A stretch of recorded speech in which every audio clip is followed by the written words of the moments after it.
প্রথম দুটো তো হলো না, 3 নম্বরে দেখেছিলাম এলিট বিচ রিসর্ট। এটা আমাদের ভীষণ পছন্দ হলো, রুমগুলো ভীষণ সুন্দর, আর এখানেই বুকিংটা করে নিলাম। এবার একটু রিসর্টে 4-5টা ঘুরে দেখে নিই, আর রুম ট্যুরটাও দিয়ে দেবো।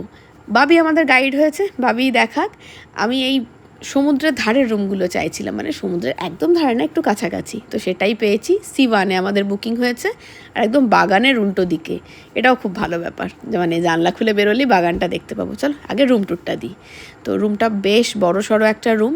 আমরা 4 জন আছি, একটা এক্সট্রা ম্যাট্রেস লাগবে, সঙ্গে বালিশ ব্ল্যাঙ্কেট সবই দিয়ে যাবে। তার জন্য পার ডে 500 টাকা করে এক্সট্রা চার্জ লাগবে।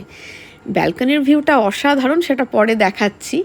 রয়েছে একটা সুন্দর সোফা, একটা বড় টেবিল, দুটো চেয়ার দুটো নিয়ে ব্যালকনিতে বসে সমুদ্রের ঢেউ দেখতে দেখতে অনায়াসে ঘন্টার পর ঘন্টা কাটিয়ে দেওয়া যায়।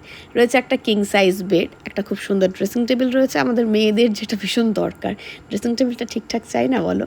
আর রয়েছে লাগেজ রাখার একটা ক্যাবিনেট, মিনি ফ্রিজ রয়েছে, আর চা coffee kit, cup, electric Kettle এগুলো তো থাকেই, জলের বোতল, গ্লাস এগুলো রয়েছে। খুব সুন্দর একটা ওয়ার্ড্রোব, বেশ বড়।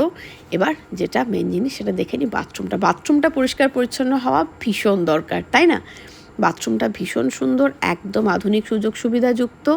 রয়েছে একটা বাথটাবও, টয়লেট্রিজ রয়েছে।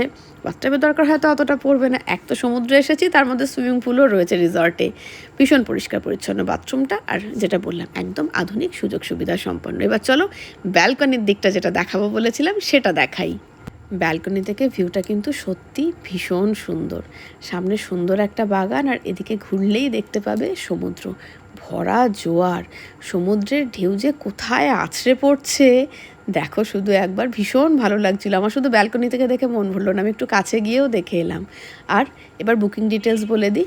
এখানে আমি ফোন নম্বর শেয়ার করে রাখলাম, মানে ওদের কার্ডটা শেয়ার করে রাখলাম, প্রয়োজন হলে যোগাযোগ করে নিও। আর ব্রেকফাস্ট কমপ্লিমেন্টারি। দেখা হচ্ছে পরের একটা নতুন মিনি ভ্লগে।